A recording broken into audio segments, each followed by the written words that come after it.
So ito idol yung ating mixer ay mayroon itong Bluetooth. So mayroon namang amplifier na mayroong Bluetooth. So ito idol, itong ating Bluetooth connection idol ay magiging wireless lang ang ating connection dito kung sakaling magko-connect tayo ng cellphone natin. Pero yung layo o distansya niya idol depende sa gamit nating mixer or anong klaseng gadget na mayroong Bluetooth ano. Ito kahit isang dipa pa lang ang layo natin dito sa ating mixer, may posibilidad na pwede na maputol-putol yung ating music lalo pag ang ating connection ay mayroong nakaharang ano. Hindi porke naka-bluetooth tayo kahit malayo tayo ay makaka-connect pa rin.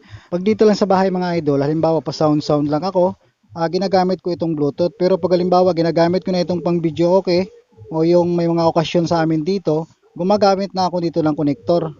Ito yung ginagamit ko na connector dito para maiwasan natin yung maputol-putol yung music pag naka-bluetooth tayo. So kahit idol ano, halimbawa naka-connect yung ating cellphone dito, halos isang di pa lang tapos may humarang man lang o tao yung nakaharang sa ating connection diyan. May posibilidad na maputol-putol yung ating Bluetooth connection dito. So katulad lang din yan ng mga wireless microphone. So ang wireless microphone natin naka-frequency kaya medyo malayo yung abot niyan.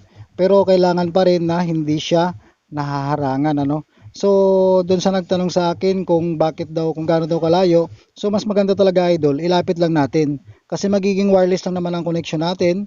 Hindi naman natin kailangan na ilayo yung ating source. So, pag naka-Bluetooth tayo, hindi na tayo gagamit ng ganito. So, parang ganito lang din ang layo niya, 1 metro at kalahati lang ang layo ng ating wire na ito. Ayan.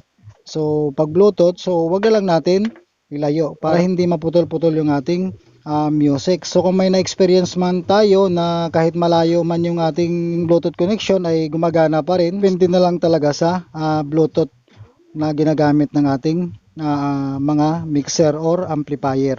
Kaya mas okay pa rin mga idol na may ginagamit pa rin tayong connector para maiwasan natin yung ganun na yung ating sound na pwede maglo-loss connection yung ating Bluetooth. Samantala pag dito may connector tayo, kahit papaano, talagang maganda yung ating sound, hindi siya maputol-putol.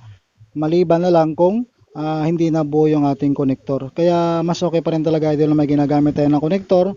Katulad nito, pag mixer ang gagamitin natin dito sa input ng ating mixer. Pero kung sa tunog lang idol, halos pareho lang din naman na may ginagamit tayo ng connector dito or Bluetooth ano.